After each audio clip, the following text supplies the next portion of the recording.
It has been a wild week inside and outside of the digital world, but I owe you all an episode 49 review and an episode 50 preview discussion, so that's exactly what we're going to do here today. Welcome to the TheDigiKnow. If it's your first time here, we discuss, review, and analyze the new Digimon Adventure 2020 Reboot along with other shows, so if you like the sound of that and you make it to the end of the video, do me a favor and consider subscribing. Now, before we jump in, I should probably address the elephant in the room and state that for this video, there are not going to be any clips or images from Digimon Adventure 2020. There's been an absolute storm of copyright strikes on YouTube right now, targeting creators making reviews and content around Toei series like Digimon, One Piece, Dragon Ball, and Sailor Moon. This is not the video where I go into all of that, but for now I'll leave it at this. Please give me a good 2 weeks here, folks, to kind of find my footing with the visuals of these new videos. I'll try to create a visual experience that is both good to look at, but also matches my words, and I'll try to see if I can get around the footage and screenshots and have them back in the videos for you, but I'm going to wait just a little bit longer until things cool down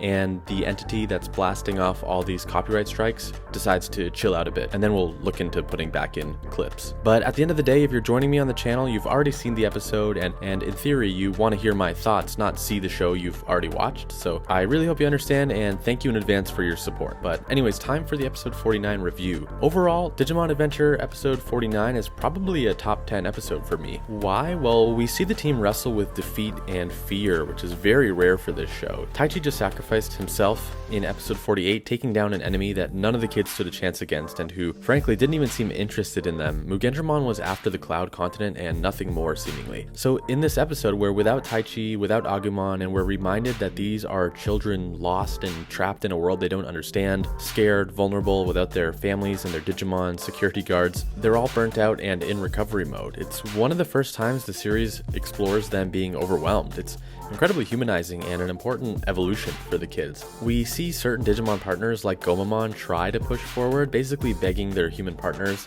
to let them digivolve. It shows the Digimon's commitment to the kids, but the kids' refusal to let their Digimon continue fighting also shows a really great maturity and love for their partners. I really adore this. The human kids don't just see their Digimon as guards who will fight all their battles for them. In this scenario, it's the kids that are telling the Digimon they need to stop and they need to rest. This was also a particularly strong episode for Mimi, who talks to Hikari with a real kindness that is raw, but no doubt cathartic. She doesn't talk down to her, and she admits that she doesn't really know either how Taichi and Agumon can make it out alive after that battle. Mimi's keeping it real. With the Vadamon and Sephirothmon all about to succeed in resurrecting Millenniummon, using the miasma from the Cloud Continent as the missing ingredient, Yamato accepts the leader role and recruits members of the team who have flying Digimon, so himself, Sora, Izzy, and they charge with a frontal assault through the skies onto the resurrection site. Yamato accepting the leader role is a great moment for me. I also love that Mimi's speech, mainly to Hikari but broadcast to all of the team, is what reignites the whole team's spark. Another W in chat for Mimi. But I also love that at the end of the day, we don't just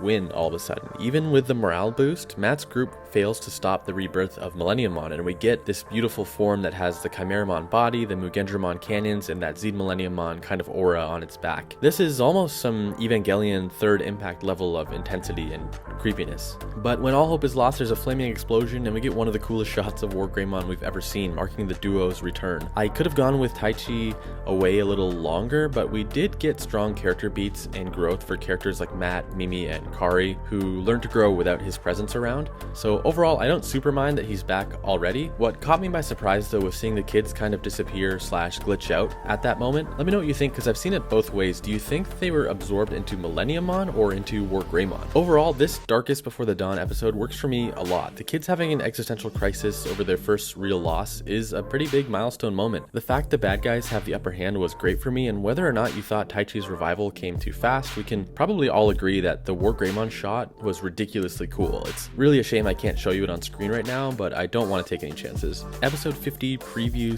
/ theories time. So just a quick spoiler countdown for anyone who wants to leave now before we talk about next week's episode. 5, 4, 3, 2, 1. Production wise, the teaser for episode 50 looks like we're going to be getting some really beautiful animation. It's also officially confirmed that some characters we suspected were coming to Digimon Adventure 2020 are on their way next episode, and that's Goddramon and Holydramon / Goldramon and Magnadramon. There's been a stunning shot circulating on Twitter of Goddramon and Holydramon rushing through the skies. It's probably going to be the thumbnail for this video actually. We see two orbs beside them and I suspect that is TK and Kari. My question is, how do they break out of Millenniummon if they are in fact trapped inside Millenniummon? We see kids like Sora in that weird purpley area in the trailer, although she's smiling there, so I don't know. It kind of reminds me of the older kids in Hurricane Touchdown being trapped inside Kokomon/Cherubimon, and maybe instead of Magnamon and Rapidmon going in, it's Goddramon and Holydramon saving the day. Actually, now that I think about it, it does sound a lot like that scene from Hurricane Touchdown, the climax, since Holydramon was in that fight with Kokomon during the movie, and Seraphimon was there too. I'll be curious to see how this battle plays out and if it is like a callback to Hurricane Touchdown, or if those elements that I'm pointing out are kind of coincidental only. I really want to know what Taichi and WarGreymon's role in this are too. Does he activate the Holy Digimon, and if so, how? Let me know what you guys think, because I'm kind of stumped, to be honest. I don't know what they're gonna do.